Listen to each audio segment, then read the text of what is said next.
Hi everyone, Ukraine is getting big gains around Liman and east of the Oskil River. Let's discuss it today in a quick update.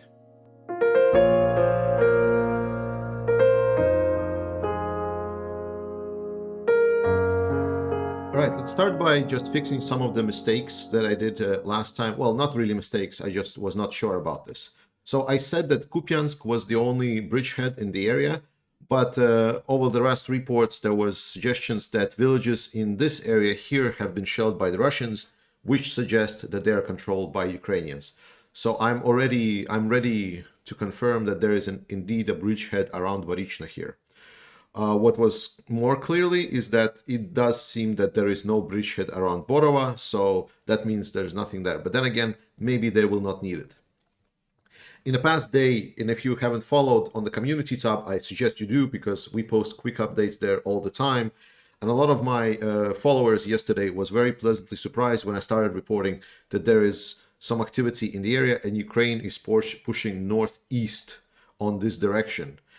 And while not completely sure, but we can state that this might suggest that a collapse similar to the Kyiv one might have started. I'm still going to use very careful words.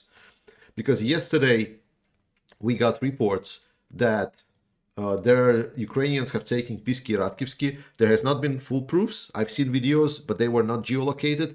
But there's definitely multiple reports stating that Pisky Radkivsky has been taken by the Ukrainians.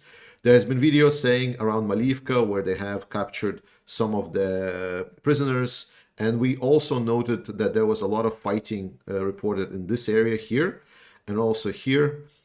And Ukraine have taken Krapivka, Ritkodub, Nove was also reported closer to the evening. So that brings Ukraine closer to direction. If I just zoom out and I roughly just going to sketch here. So if this is essentially the line that Ukraine are occupying, and we know a lot of that advancement was happening yesterday, then indeed that suggests that some kind of advancement is happening. Now, it's not going to happen as fast as it happened in Kharkiv region. Firstly, because in this Izium area, there is a lot of roads. There is a lot of ability to move fast around this area in Izium. This is not the same around the Luhansk area.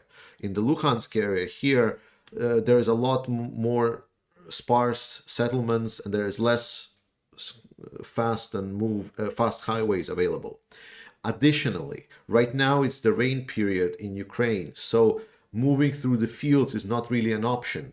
So you can only move through the smaller roads, and obviously they're not ideal to move a lot of heavy vehicles through. This is a problem for Ukraine, but it's not a problem that's going to stop them. I think the advancements will still go on, but obviously because they're slower, it also gives Russians the chance to react, to regroup, to prepare for fight for Ukraine. So there's going to be more fights going on. But I think that we still should expect Ukrainians to continue these advancements. And if they're going to be able to reach the road up here, this Svatove road that goes over all the way here, then we can expect Ukrainians start advancing extremely fast just alongside these main highways. And we should be also on the lookout if there's going to be some action starting from this direction southwards towards Svatove. But right now, obviously, developments around this area also starts putting pressure on the main Liman gateway. We know that if this Drobyshevo-Liman-Yampil line falls, then Ukrainians pretty much have a highway towards Kremina, and from there, obviously, towards Severodonetsk, Lysychansk, and up towards Svatove. That's why Russians right now are, and some people are reporting that this is an order by Putin, that is hold the line at all costs because they are suffering significant casualties around this area. But Ukrainians did quite a lot of really brilliant moves yesterday. And the problem with confirming those moves is that a lot of videos of overrun Russian positions in the area, they are showing essentially forests or like fields that are hard to identify. So there is no geolocation. So there is a lot of questions where exactly the videos are coming from and where exactly Russian positions getting destroyed. But roughly we can say that Drobyshevo is being pushed out. And yesterday also Ukrainians did kind of push in between Drobyshevo and Liman and trying to kind of semi-surround Liman while also pushing from this side and trying to push from this side. The best thing we can say right now is that both Drobyshevo and Liman are right now in this kind of half pockets of resistance. So we don't know the precise positions of Ukrainians, but it's a very, very tough position for Russians in there, and it's very close to being quite critical. So we might expect Liman within a week or so to actually get liberated, but it might not have to, because, as I said, if Ukraine just kind of overcomes everything, just goes to Svarova, then it doesn't really matter. Now, there's also been reports that there has been fighting around Rubizhne, which is a little bit weird, and I think it's the same kind of thing when there were reports of fighting near Kremina, because Rubizhne, I would guess, it's just kind of forward scout forces that are maybe fighting some kind of locals. I would not mind that yet. Now, there was also questions came up about what's up with Bakhmut, and nothing is up with Bakhmut. Bakhmut is pretty fine.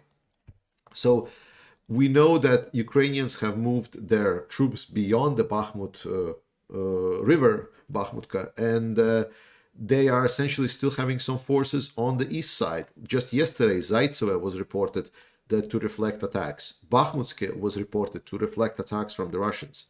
So if this is the city line roughly, right, then we know that maybe Russians are only now entering the most eastern outskirts of this city. It's a long way to go. To capture a city straight on by the Russians at this point, I'm not sure if it's even possible. I'm pretty sure, like I'm 90% sure that Bakhmut will never get taken by the Russians with the current configuration.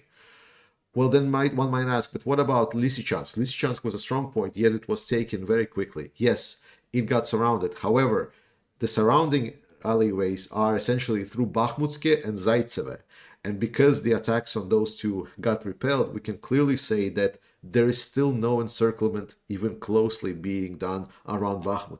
Bakhmut is fine. Stop asking about it. There is no chance that Russia is going to take it very quickly. And I'm not sure if they will be able to take it at all. And the rest is pretty much what I covered yesterday, last time. So please watch that one. There is still basically a standoff in this area, and there is an attrition operation going on in Kherson. And I'm going to repeat it every day. Obviously, let's switch to my vlog camera. I want to start this second part, as always, by thanking all of the members and Patreons and subscribers to this channel. Thankfully to you, I'm actually able to donate money to Ukrainian army. 50% of my profits to this channel that is running non-profit goes to the Ukrainian army, and the rest I'm going to use it to support this channel to get new lights, new cameras, and improve the quality overall. Now, also importantly, Monday, I got first tranche of the YouTube money sent to me. So the first ever check essentially came in, and I'm really happy that after paying taxes right now, very shortly I will be sending money to Ukraine, and we're going to see if I can get some kind of confirmation or something about that the help got where it was needed. But let's start today's talk with a very quick kind of discussion about what's happening with mobilization, because it is becoming a shit show. I'm finishing up my video on why Russian army is bad, and once it's done, I'm actually going to link the video here if it's been already released, so you can watch it. Otherwise, just it's going to come out very, very soon when you watch it, if this video is released by that point on Monday. Beyond that, Russian mobilization effort are really struggling. It seems that more and more that the Mobilize, which is going to get sent right straight to the battle lines without even getting any training at all, just trying to say, well, you had some kind of a conscription experience, therefore you should be sent right to the battle lines. And especially with the fact that we've heard that Liman was supposedly Putin ordered saying, defend this line, don't let Luhansk fall. I might expect that this is exactly what's going to happen. And we had a big bets placed yesterday where about 7% of my community thinks that Putin is smarter than that. We'll see. We'll see if you indeed are right and they will not make it to the front lines. I will definitely make sure that if you voted that way, we're going to get something good for you. Now, beyond that, there are protests in Dagestan right now, Republic, which is the southern part of Russia. It's not that far from Chechnya. And I am surprised. This is the first kind of real protest that I've ever seen, some kind of resistance to the police force. Whenever people say it's like, well, Russian cannot resist. Russians don't want to resist, yes, but they always say is like, but we cannot resist. I mean, Dagestan is Russia, so if they can resist there, why not elsewhere? It's obviously was still kind of a little bit lame. There was just some women that just got pushed away, and then they were just starting doing the same kind of falling back to the resistance traditions of the Russians. They're still trying to overcome that. Instead of throwing molotovs, they just start clapping and saying no to war, no to war, no to war, which is completely useless. But I'm really optimistic to seeing this positive change. So I'm giving props for the women in Dagestan having the bigger balls than any kind of Russian opposition ever had. Now, another thing I want to talk about, something that kind of came up recently, was what will the mobilized do? Will they attack then, for example, the Kyiv area again? And I want to make sure I addressed it because there's no chance. Just yesterday, I had a talk with my friend from Kyiv area, and he said that there is no chance they're getting through because all of these months, Ukrainians that got stationed. So the problem of Ukraine, why Ukraine cannot answer to the Russians of concentration of forces, is because the initiative before was on the Russian side, so they chose where they attack. Ukraine still needed to defend its borders, and they had to stay strong essentially everywhere. So there was a lot of forces that stayed around the Kyiv area. And these forces that stayed, they didn't just stand there and do nothing. For the last 4 or 5 months, they've been digging ditches, making fortified positions, and so on, and so on, and so on. Right now, this whole region is basically just layers upon layers upon layers upon layers of trenches, defense lines, defense positions, and fortifications. There is literally zero chance that any kind of force right now will be able to advance. Well, I mean, if it's 3 million people just randomly attacking Kyiv direction, yes, maybe, yes. But with the situation that Russian army is state right now, and if you're just going to send the mobilized on the old tanks over there, that will bring completely nothing. Completely nothing.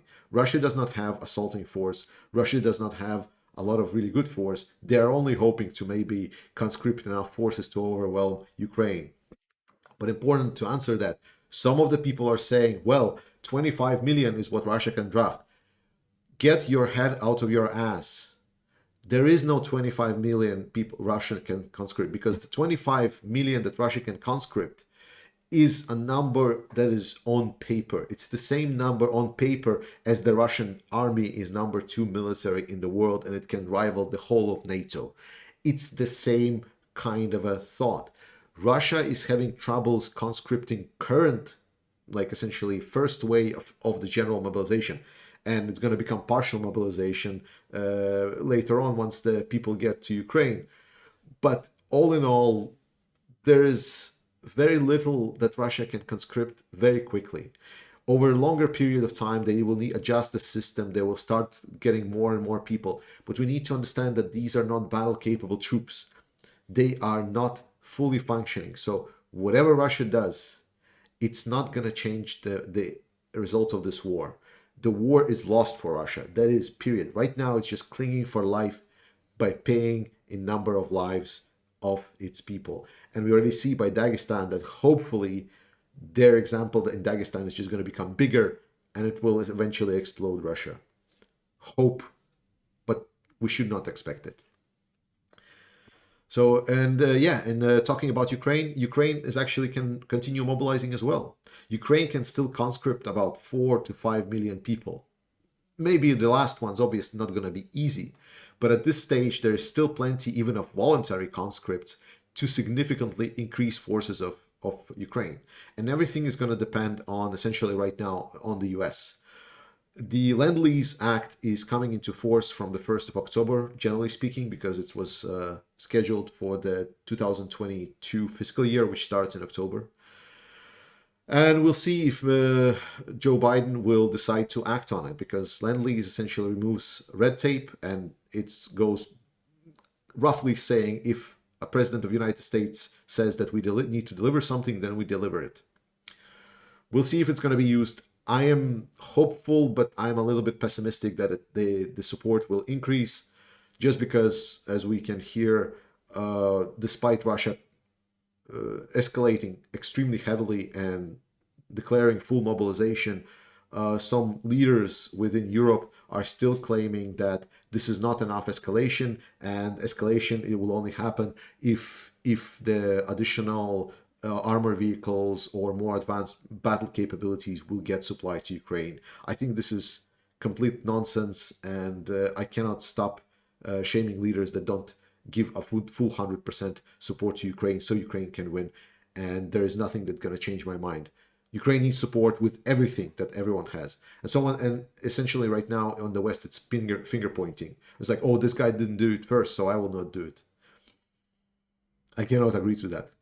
Ukraine needs to win this. Get Ukraine the arms to win this. That's it. Russia already is as mobilized as we get. Why are we waiting for something else to happen? Why are the excuses Ukraine cannot win this quick enough, so we're not going to give Ukraine weapons until it gets nuked or some shit? Just listen how it sounds. So I'm a little bit disappointed in a lot of responses to Ukraine actually executing Kharkiv operation, at least on the political level. I don't know what's happening on the actual weapons supply level around the Ramstein and so on discussions around the security officers, because it's all classified. But from what I'm hearing from politics, it's quite sad. Thank you all for watching this. Sorry for the negative ending. See you next time. Ukraine's gonna win. Don't worry about it. One way or another.